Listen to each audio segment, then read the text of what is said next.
And let us proceed with the Kenya International Sports Film Festival panel on football in Kenya. Thank you very much, Chris. Thank you, everyone, ladies and gentlemen, wherever you are watching us from. And this is a subject that most of us are very familiar with, HUSSEIN, WAHOME, and everybody out there in the world. And amazingly, we are a country that our football story, WAHOME, is never complete without controversy. What is your take on, the current state as it were? Well, I would say that at the moment, we're on for an Oscar and also on for a possibility of a Nobel Peace Prize. Because the drama that's in Kenyan football at the moment is, to say, not necessary. It's always about leadership, and it comes up at a time, strategically around the elections and the elections that were called. Looking at the current federation's calendar and everything, the term officially should run, I think, until February the 11th next year. That's when the 4 years will be done. So February next year, that's when you'd have the office. So it's at the discretion of the federation to hold the elections. But the fact that so much is being done, and it's being reflected even on the continent, where even at CAF level, decisions are unilateral and being rubber stamped at will, then it makes it difficult. So the drama is so much there. I wouldn't like to see Kenya go the Ghana way, the Cameroon way, where you've got normalization committees and football ceases for a year, or even become like Sierra Leone, where we've not had football for 5 years. So it's not what we'd like to see in this country. It is not what we would like to see, Hussein, and we welcome feedback from wherever you are watching us on Facebook. We will endeavor to read some of those comments that you send us and try to get feedback from the panel. Hussein, you have been in this, you have run one of the most successful leagues over time, over a consistent period of time. You've even expressed interest in the office. What is your take? Do you consider this kind, in quotes, what WAHOME says, we are up for an Oscar? Do you think we are a country of football mad people in terms of administration?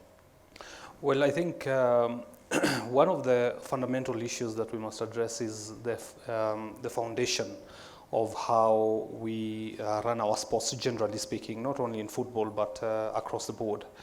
And it's just that football sticks out because it's the most popular sport in the country. It's the #1 sport in the country. Everywhere you go, people are always playing football. And if the foundation is wrong, if the foundation is not stable, then you cannot build anything. We tend to focus so much at the top level of our soccer, which is the national team, and forget that we need to develop the grassroots.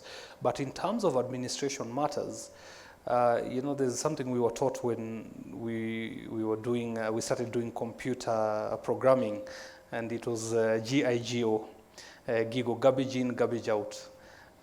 If you bring in garbage in any institution, the output will just be garbage.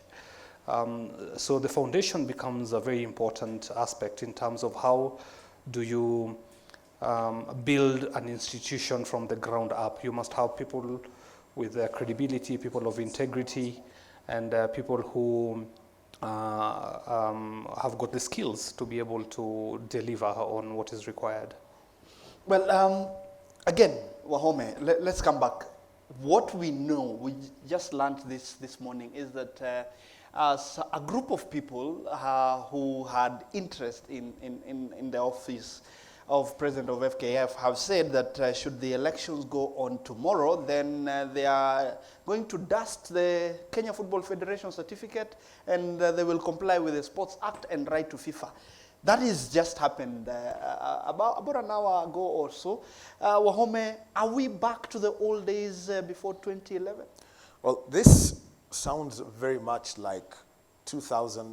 Let me just go back to 2006, because that's where actually, you have to go back actually to 1972, if I get my history. When it started off with a parallel federation, Kenneth Matiba and his federation, and everything changed. That's where we got the KFF. That's the original of it, the Kenya Football Federation. Moving on 2005, I think 2006, parallel leagues and a clash of administration, and all the time in the news. At one point, I think we had 2 federation chiefs in hospital after a clash. It was violent. It was violent, yes. That was how, that's the history of football, and that's where we're headed. Then there was something known as the Cairo 26-point agreement. 28-point agreement. The 28-point agreement. Which was drawn on a piece of paper, On a serviette. handwritten. On a serviette. That's a joke. But when it was put together, we tended to have some normalcy.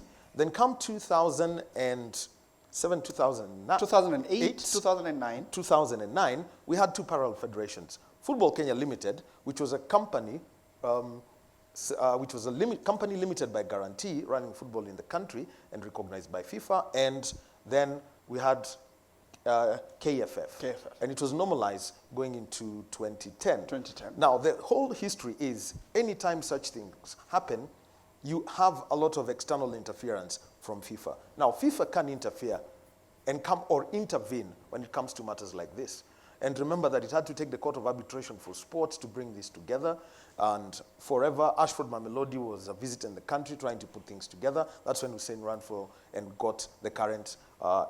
as it is. Now, the story is, anytime you've got that, what happens is the focus shifts away from the players and the sports, the people, the athletes in football. It moves to the people who are at the top. And when you're focusing on administrators in a sport, then that tells you that sport is wrong. Everything is wrong about the sport. Everything is wrong about the sport. So at the moment, we're focusing on Sam Nyamweya, Lord Vikaduda, Governor Karanga. We're focusing on Nick Mwendwa. Why are we not focusing on Nyakea? Why are we not focusing on Sonny Sugar, who apparently have been kicked out of the Kenyan Premier League? So that's the disaster that comes with trying to focus so much on taking the top. And at the moment, we're talking about a sport that has got 0 in the coffers. Well, but Hussein, from where I sit, I don't think people are focusing on the wrong end of the coin just for the sake of it. Nobody likes it. But then they have to be called out for the inefficiencies, for the ineptitude, so that then people like you who are running properly structured leagues, who are able to attract sponsors, you have reason to call them out. I think you are right in the sense that the responsibility to hold our leaders accountable lies with us at the end of the day, with every individual, especially where you've got taxpayer money, involved, or resources from the taxpayers going into supporting certain activities. Then it becomes, it becomes our responsibility really to ask these critical questions.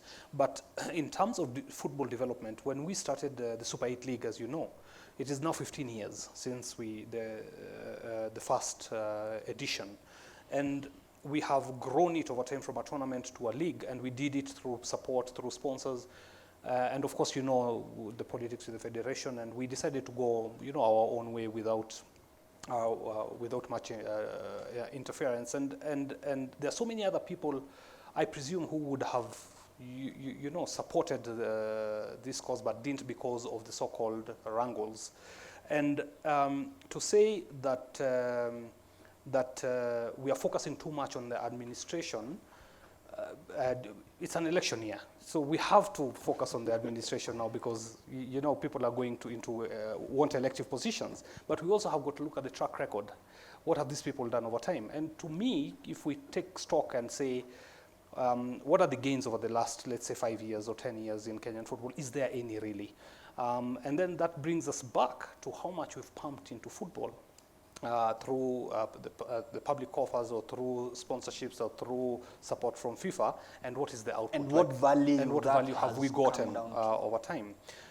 So these things they are not mutually exclusive. We have to talk about management of the sport, and we have to talk about the development of the sport, but we also have to talk about the interests of the stakeholders as we sit on the table. So it's got to be all inclusive, and we can't divide the issues. So let me broaden this a little bit.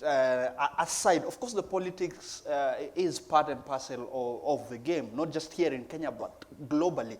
But then, even as we focus on this, one of the things that I am tempted to ask you is, how easy or how difficult has it been for organizations and the leagues like the one that you founded and run? How easy has it been to, run it? Of course, with the interference from the federation that even threatens that they are going to suspend you from football and all that. Does that then make your image negative whenever you're going out there and everybody say, the corporates are saying, football, maybe not? Of course, naturally, wherever there's a fight and wherever people are trading accusations of throwing mud at each other, you will always find, especially in the corporate world, people who will not want to be associated with such wrangles. It is the unfortunate scenario that we have today in our football spheres. Very many corporates, of course, shy away because of the historic problems that we've had with the federation. So instead of it being progressive, it has become retrogressive. We are lucky that we had a lot of goodwill from the corporate and private sector. It's been a struggle, of course, without title sponsors the last couple of years. But I think because of the integrity, because of our transparency of how we run our league, we have been able sort of to sustain it and to run it professionally over those number of years. It could have been better, for sure, if we had collaboration from the federation, and we used to work with them before. I don't know what changed along the way, but it could be better. The more the merrier. If we brought our heads together and said, let's do something constructive with football, from the members of the Fourth Estate to individuals like ourselves who run their own leagues, to the private sector roundtable and the government as well. Then we could achieve much more, and we could start it right from the grassroots. But as long as we'll be pulling in different directions, there will be no meaningful progress. There will be no development. We are exactly where we were 15 years ago today. WAHOME, frustration from a Fourth Estate perspective that you don't have the beauty shots that you'd want to have from the stadiums. You don't want to write the story of Sony Sugar being relegated from the league. How frustrating is it for you as a journalist who has been in this for, longest time that I know? How frustrating is it for you? And then what role do you have as members of the Fourth Estate? Of course, I am indicting myself as well, but let me get your perspective. From a Fourth Estate perspective, how do we help sober up things when everything seems to be getting wrong? Or are we part of the gravy train?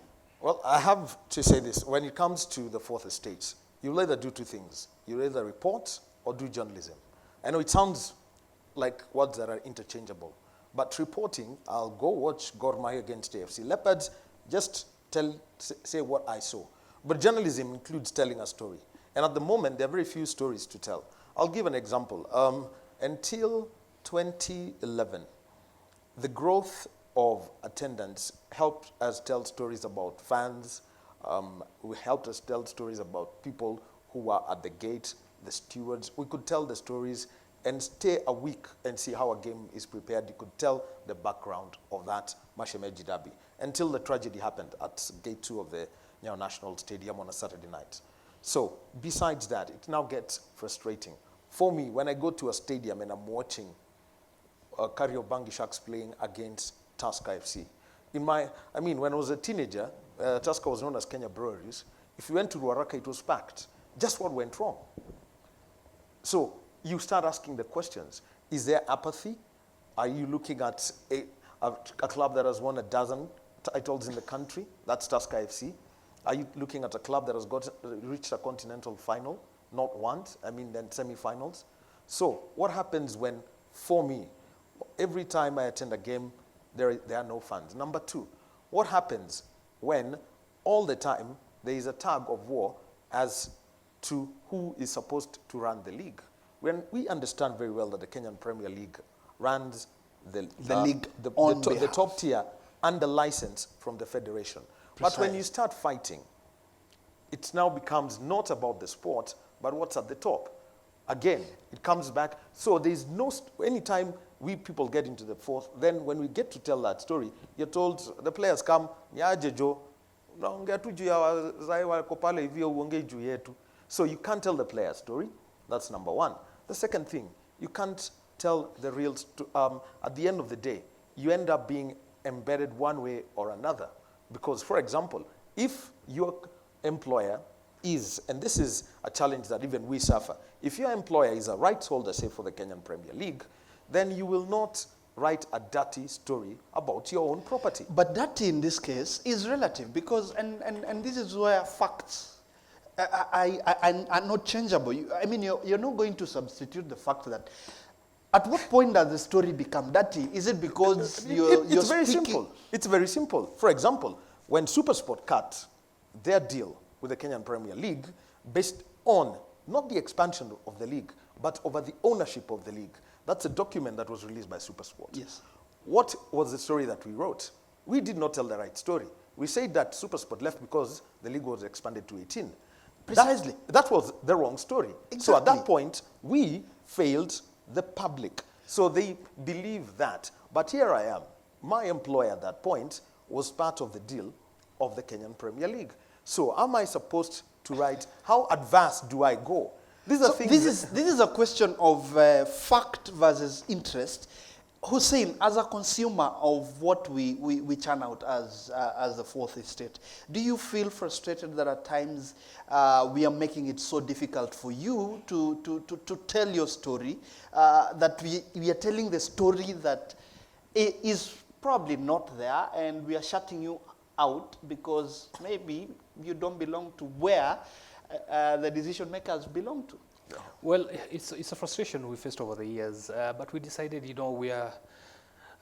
could be better with better coverage, of course. There are certain media houses, without mentioning any names, actually told us that one of the reasons they might not be able to cover us is because we are not sanctioned. I don't know what that means. And my question, and my question to them is, even assume I was in the opposition, which media house today does not cover the opposition because they're not in government? If you're going out to cover news today, and Uhuru Kenyatta has, assuming we're in the old system that had an opposition, where you have Uhuru having a rally and you have Raila having a rally on this other side, do they not cover both? So how different is that from our football, our Super 8 and any other league? So we've had these challenges, but we've got a lot of support also from other media houses. And of course it could be better. We, in relation especially to popularity, ours is mainly grassroots. And many people don't know this, but there's no league in Kenya that pulls in numbers in terms of spectators than our league. And I can challenge anybody, with those figures. There's no league, no matter at what level. The fan base that we attract is quite huge. Approximately every season, maybe 500 to 600,000 fans, and this is at the grassroots level.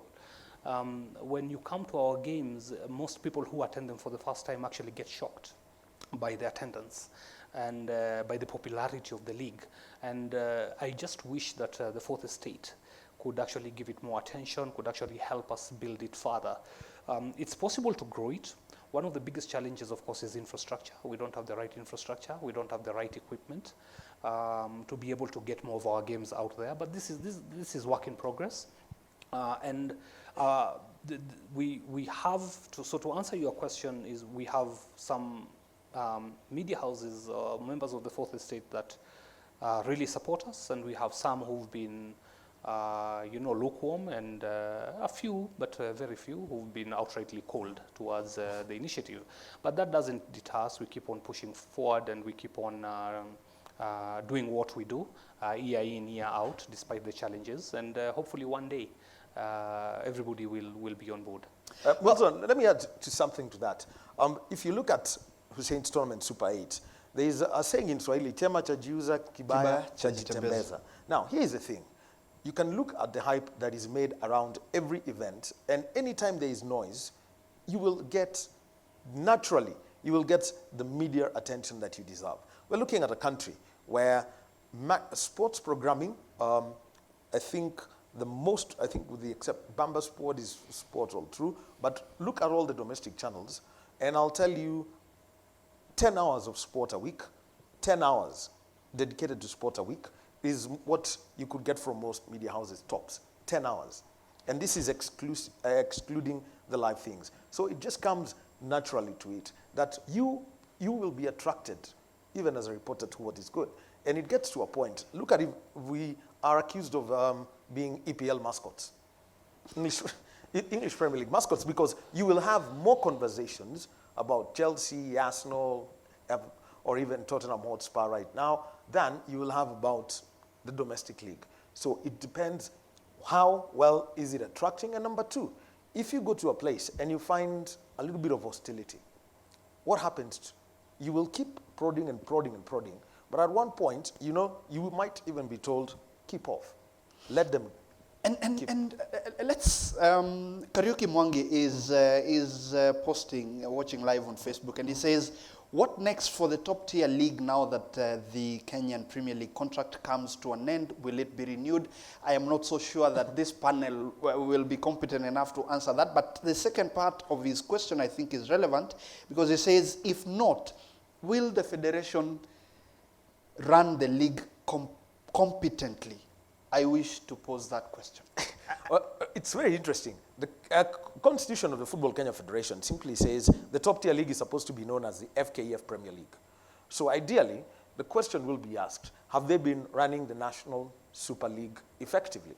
Is it running as it should? And in that case, running a league is one thing because what do you need first? You need somebody who's a good fixture secretary. The moment you have that, a good fixture secretary, there's no poverty of that. And there's no poverty in this country. So at the end of the day, the biggest challenge for the league at the moment is financial. Clubs in the KPL are paying for referees. Now, it gets down to that. Do you have the right officials? It's gotten to a point, teams are not traveling. I think Chemelil Sugars could probably be next. Be the next one. Running the league is one thing. Making it attractive is a totally different thing. And Kariuki Mwangi's question is very, very clear. Will they run the league competently? And I think the key word there is competently. but you see, with to run a league, especially at the top tier, at the national level, he's mentioned something about the finances that are required, you know, the cost implications.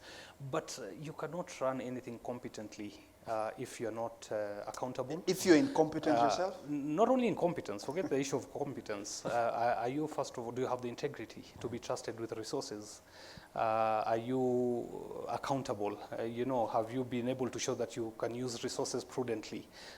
Because the one rule and I'll give you our example of running the Super 8 League, when we promise the clubs during the season that we will do 1, 2, 3, we actually execute it. There's a line, we have about 100 teams that want to participate in Super 8. That is only in Nairobi. And every year the list keeps growing of people who want to get into the league, but we can only accommodate 32 teams in Division 1 and in the Premier League. Why are so many clubs willing to join the Super 8 League? Simple. Over 15 years, we've shown them that you can trust us, that we run the league professionally. So the issue of competence then does not arise.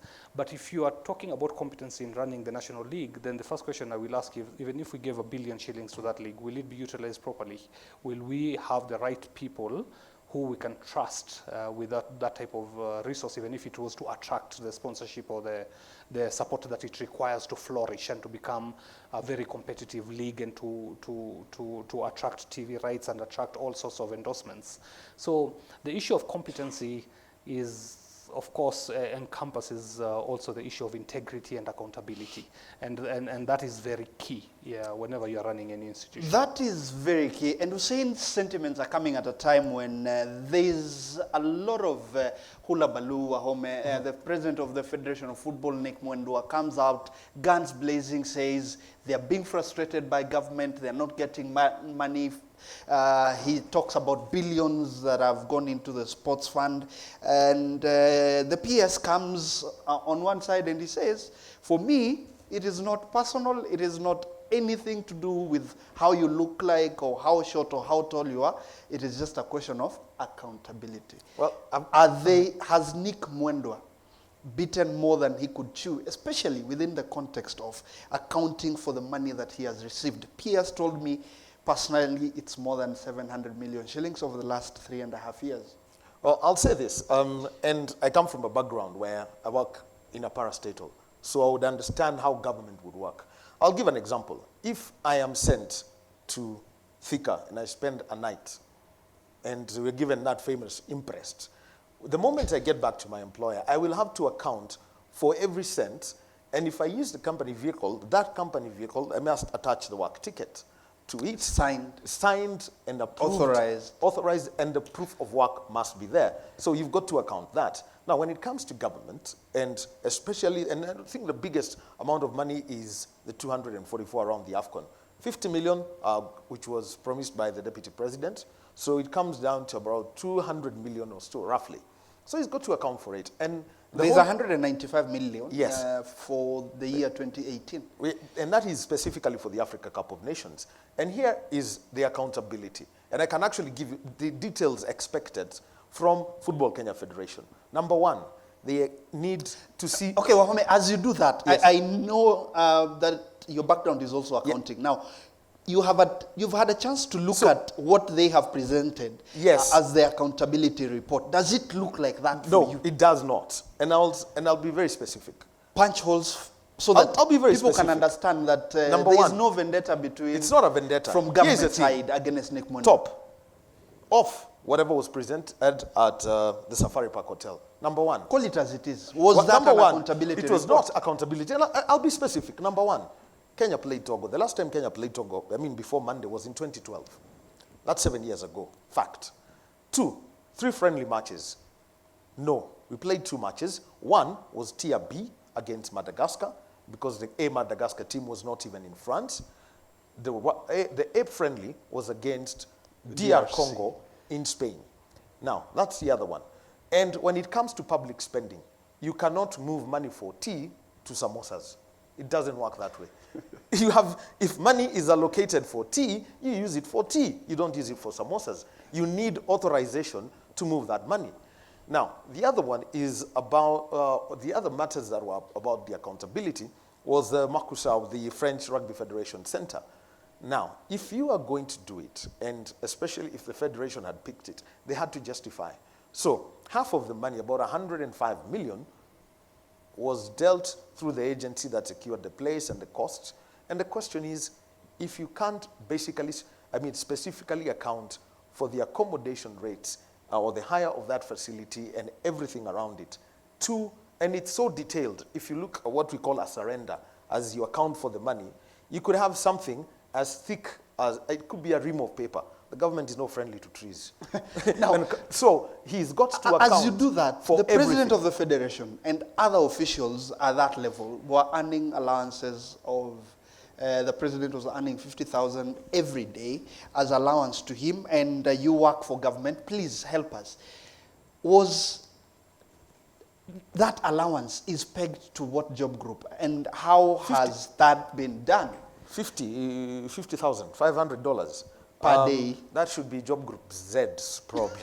Anyway, because looking at the rates that I know, and you'd have to... That would be at the level of? A principal secretary, or somebody just under the principal secretary. So would the president of the federation qualify for that? No, I think only 40 people were allowed to earn allowances from that. And this is said by the Salaries and Remuneration Commission. Here is something that happens in the world, in Kenya.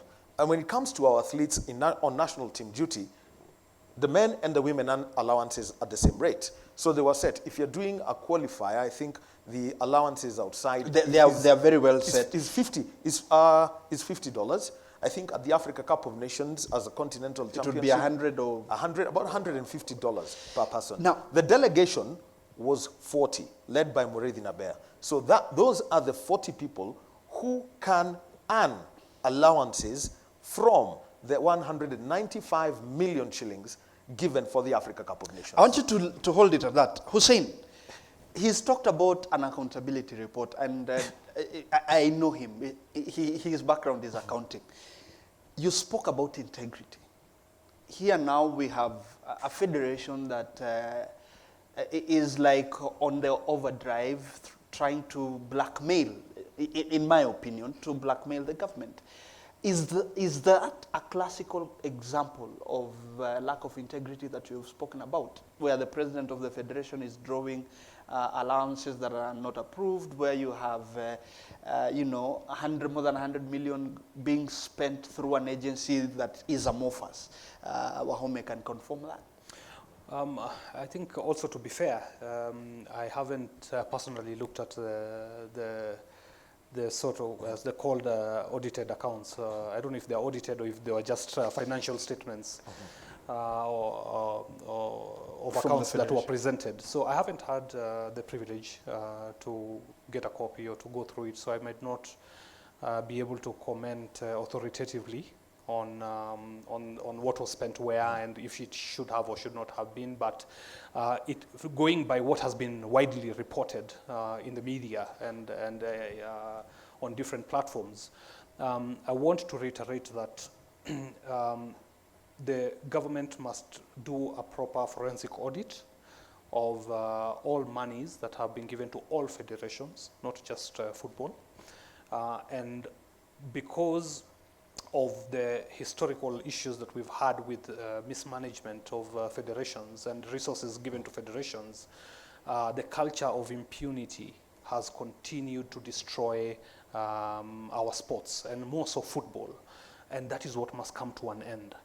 So my appeal would be for the relevant authorities to publish the report as soon as possible in terms of what was allocated or what was given to the federation, so that it is not then a smear campaign or a hate campaign against an individual or one institution, but a factual sort of portrait of what actually transpired. So what we would like to see as administrators or stakeholders in football is for these people to be accountable, to be held accountable. If there was mismanagement of resources in any way or form, then the individuals responsible must be brought to book. And we cannot overemphasize this. If we are to finish the culture of impunity and to deal with corruption in sports federations, the people behind mismanagement of our resources must be brought to book.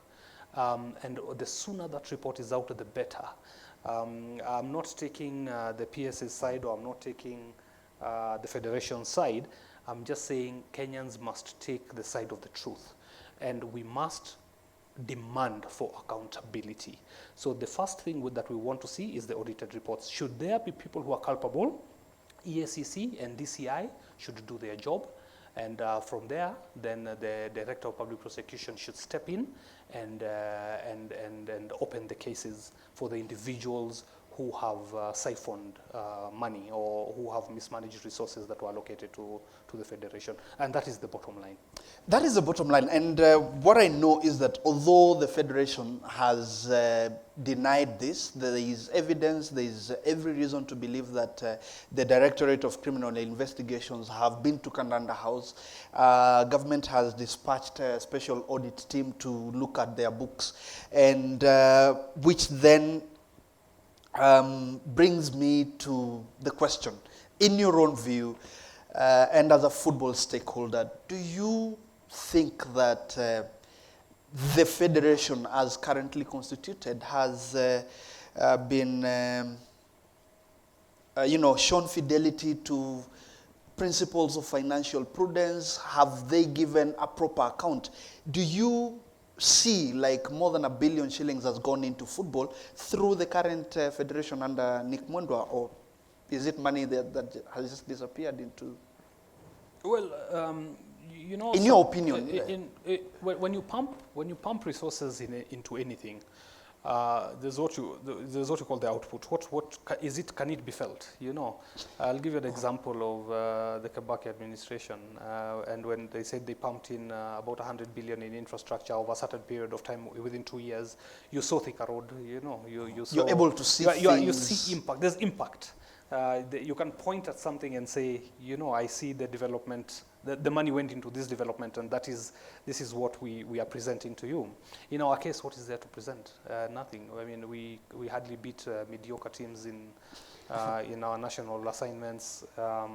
At the grassroots level, there's nothing. There's no really anything you can point to and say that there has been something substantive that has come out of the investment that has been put into the sport over the last 4 or 5 years. So to answer your question directly, the answer is no.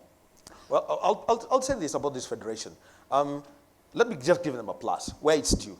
There is administrative order at the federation. At least you're able to pick out, this is the person who does communications, this is the person who's got to do with administration of the league, all fixtures and this. There is some administrative order. Number 2, Kenya is one of the 26 countries in Africa that is receiving funding from FIFA through the forward monies, of which 26, because I think until 2 years ago, Tanzania was not receiving. Uganda, I think, started receiving a year ago. And then the other one is the money that is meant for the Women's League. Now, what happens is when FIFA sends in your money, for example, in the case of Kenya, they had to go through a checklist of 27 points, which all had to be cleared by FIFA before they received their money. The first forward funding in 2017, late 2017. So that money is there. But with the exception of the Under-15 Center of Excellence, of which they've put up where the children go through homeschooling and that, let's point at that. The Women's League, which they can't even dare mess around with, because you mess with half a year's money of the Women's League, the rest is cut off. So with that, that's where we put it. But as for the others, the development, especially when you talk about age grade football, the Under-17, which is basically the foundation for top international football, I think that's where it stops. But let me ask you, Wahome, in terms of administrative order, if you did an email today to FIFA, you would get a response within a certain period of time. Yes, we have those individuals that can underhouse, but how professional are they in the sense that they would give you a professional opinion based on what the facts are? And I mean, would you walk to FKF today and ask for that accountability report and get it, just like you would with other? Actually, interesting enough, FKF actually took 7 files of their accounts and told the media, here they are, go through them. That's how we could pick up specific things. So they have opened up. All that needs to be done is that if you're going to go through the accounts and everything, you have to go through them line by line. So if you're looking for accountability, is ask the questions. And so if you say, for example, this bottle of water, it costs, you say there was water, so which water, it's this bottle, then where, for example, where is the supermarket receipt? So it's simple things like that when it comes to accountability. So for that, when I say there is administrative order, and one of the reasons why those specific figures were put out by the Daily Nation, I think last week on Monday, is because the Federation actually gave the information to them. So it wasn't a leaked document, so to speak, or screenshotted document, but it was actually by the Federation itself. So that's why I'll give them the benefit of the doubt when it comes to the administrative order. They've tried to come out in the open and say this is it, but they've got to deal with the questions being asked about the spending of the money. Well, it is all about what I call football madness. Like you said, we are up for an Oscar.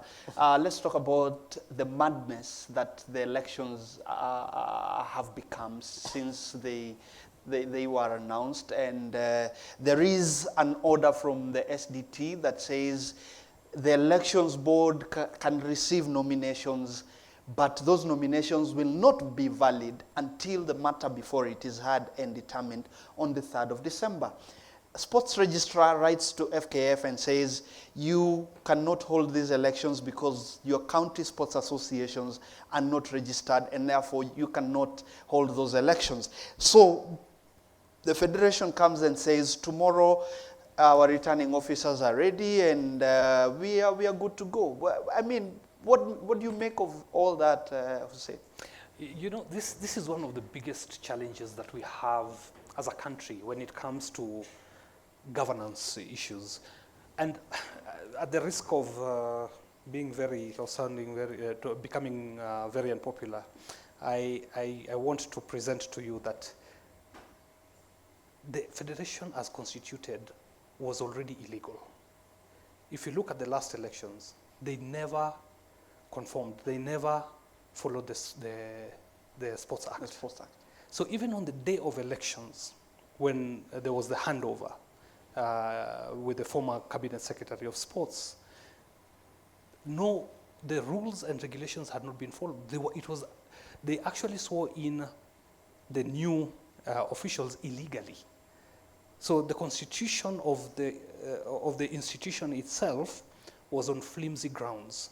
And the problem is, when you start on a bad footing, it's very difficult to have a stable structure over time, because then the beginning was already flawed. And this is one of the gravest or the biggest mistakes that the institutions made. So I'm talking about the Registrar of Sports. I'm talking about the government, which is the Ministry of Sports at that time.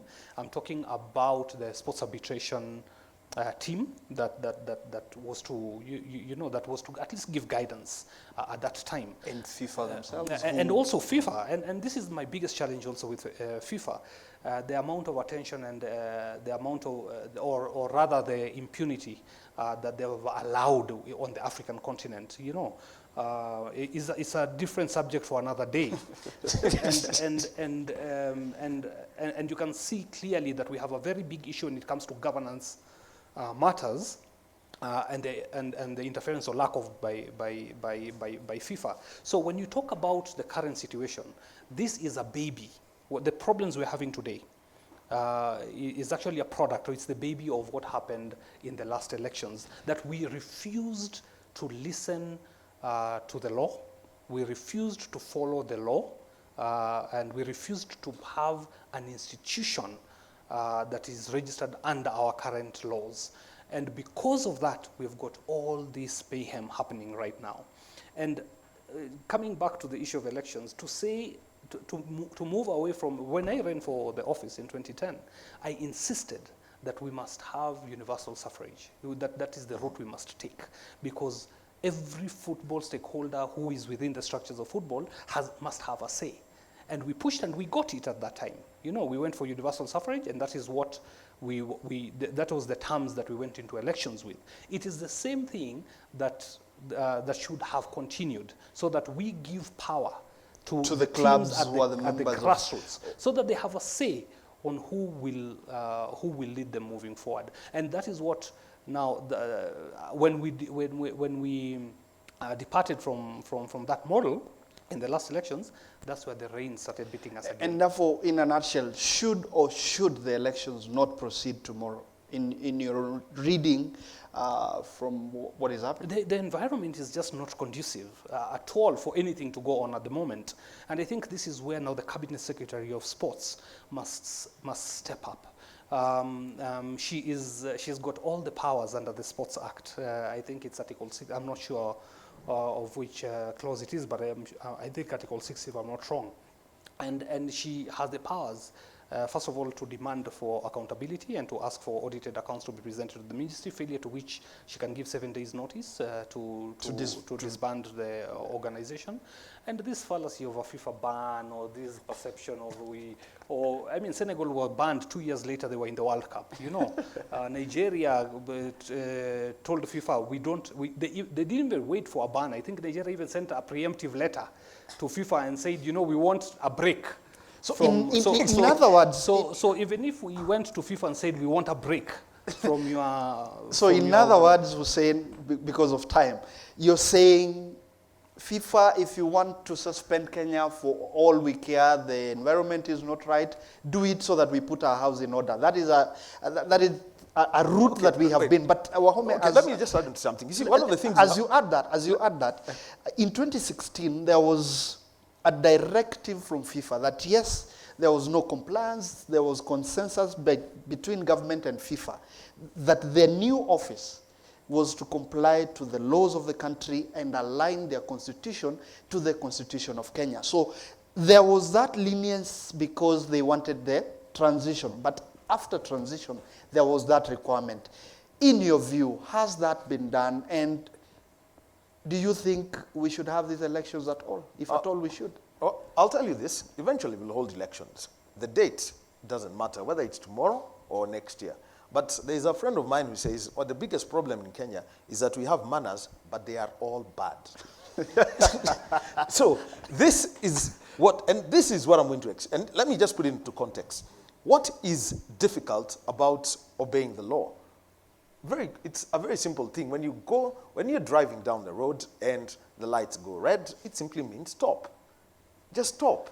It doesn't cost you anything. And it doesn't cost to be compliant with the law. And like Hussein has mentioned, you know what FIFA does? The moment the government mentions, the federations write to Zurich and they get a reply from somebody who knows Omba Veron, who sends in a letter, tell them this, and you see you risk. There's always that clause. It's never sent to European nations. It's never sent to Asia. And I was getting into that. Yeah, there's a We've clause. not seen these letters go to Europe or even South America. There's a clause there that says you also risk losing funding.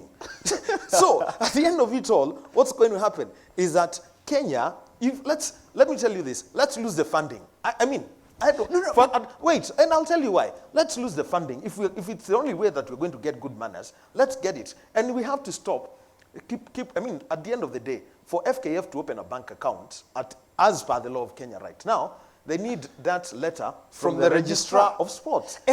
So at the end of it all, I'll tell you this, the FKF has to be tactical about how they deal with this. Because at the end of the day, in March, Kenya will be playing the World Cup qualifiers.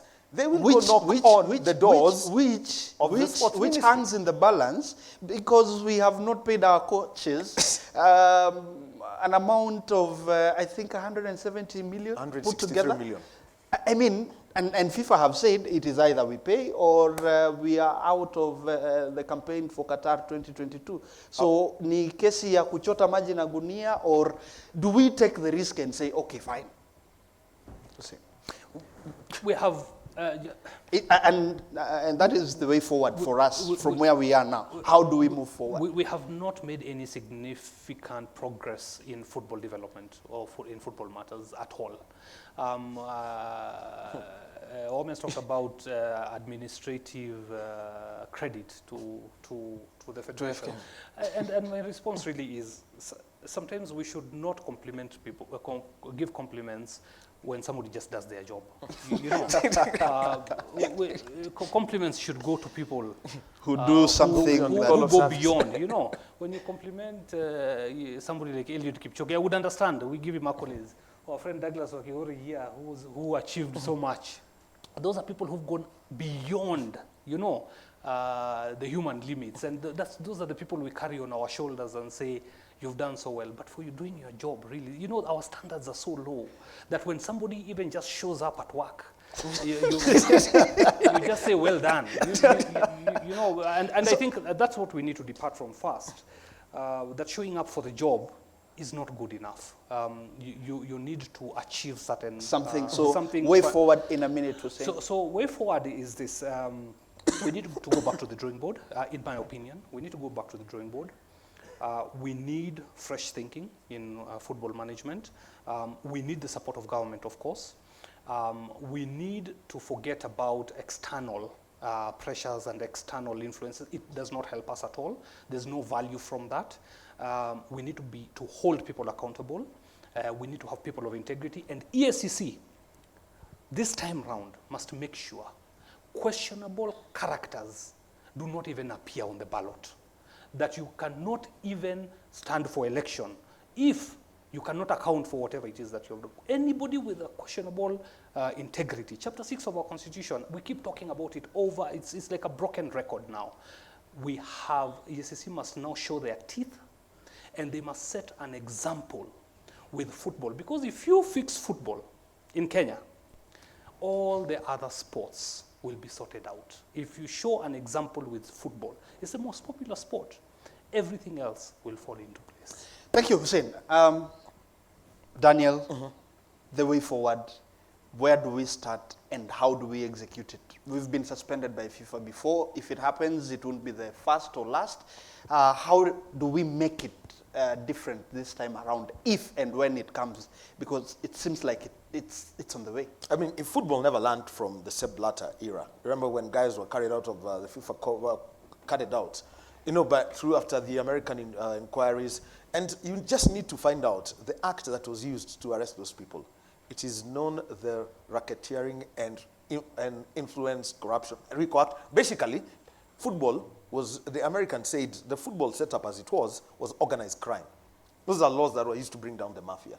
So at the end of the day, if you didn't learn from that, and it's coming down, words, and Gianni Infantino is talking about new FIFA, there are questions about it. But if you didn't learn from the latter years about accountability and what happens, then I think football is going to go. It doesn't take much for you to simply say, I was given 100,000, I've spent 98,000, there's 2,000.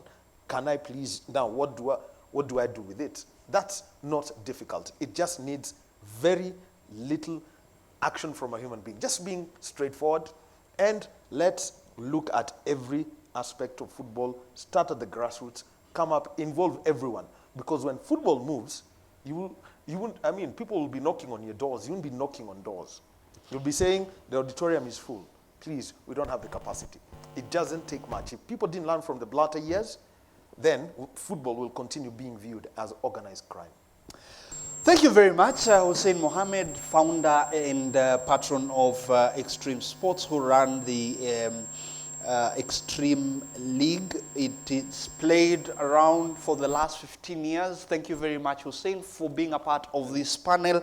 Daniel Wahome, seasoned journalist with the Kenya Broadcasting Corporation, and for you who are in this auditorium, as well as those who have followed this live on Facebook, we want to thank you all. And as a parting shot, I want to say that our football, like Wahome says, will continue to be organized crime. It will continue to be the bad manners until we stop digging. Because when you're in a hole and you realize that you're in a hole, the first step to getting out of it is to stop digging. So that has been the panel of football in Kenya for this year's Kenya International Sports Film Festival. On behalf of the panel and the organization, I am Milton Nyakundi. The next panel will be here, and I see John Ohaga, the chairman of the Sports Disputes Tribunal. We will be talking about not matters sub judice, but helping us to understand the application of the sports law in this country. Thank you very much. See you again next time.